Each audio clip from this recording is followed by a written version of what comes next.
දරුණු ගණයේ අපරාධකරුවෙකු වන ලොකු පැටි මේ වෙද්දී පොලිස් අත්අඩංගුවට පත්වලා තියෙනවා බෙලරුස් රාජ්‍යයේ ඉඳලා. ඔහු බස්නාහිර පළාත් දකුණු අපරාධ කොට්ටාසයේ නිලධාරීන් හමුවේ පාපොච්චාරණය කරනවා කරපු අපරාධ ගැන. ලොකු පැටි නමින් හඳුන්වන මෙම සැකකරු කලක් ශ්‍රී ලංකා යුද හමුදාවේ 7 වන රෙජිමේන්තුවේ සේවය කළා. අහුන්ගල්ල ප්‍රදේශයේ පදිංචි 36 හැවිරිදි පුද්ගලයෙක් බව වාර්තා වෙනවා.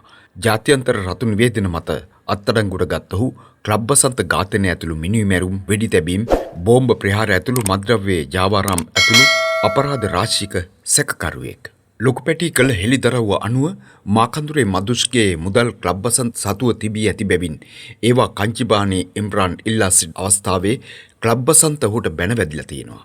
මේ සිදුවීම හේතුවෙන් කංජිපානි දැඩි ලෙස ක්ලබ් බසන්ත සමග උරණ වී සිටි බවත් කංජිපානි ඉම්රාන් ලොකු පැටි සමග එක්ව ක්ලබ් බසන්ත ඝාතනය මෙහෙ වූ බවත් සැකකරු පාපොච්චාරණයේදී හෙළි කරලා තියෙනවා.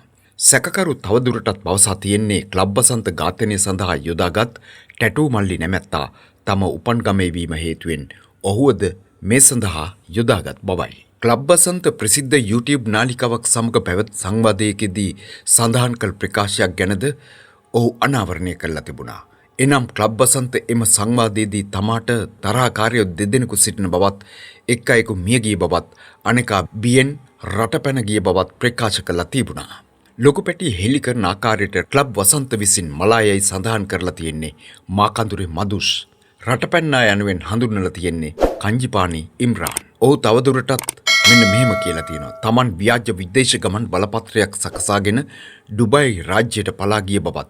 ඉන්පසුව ඔහු රොටුඹ අමිල නම් පාතාල කල්ලි සමාජිකයා සමග බෙලරුස් රාජ්‍යයට ගොස් එහිදී අත්අඩංගුවට පත් වූ බවත් හෙළි කරලා තිබුණා.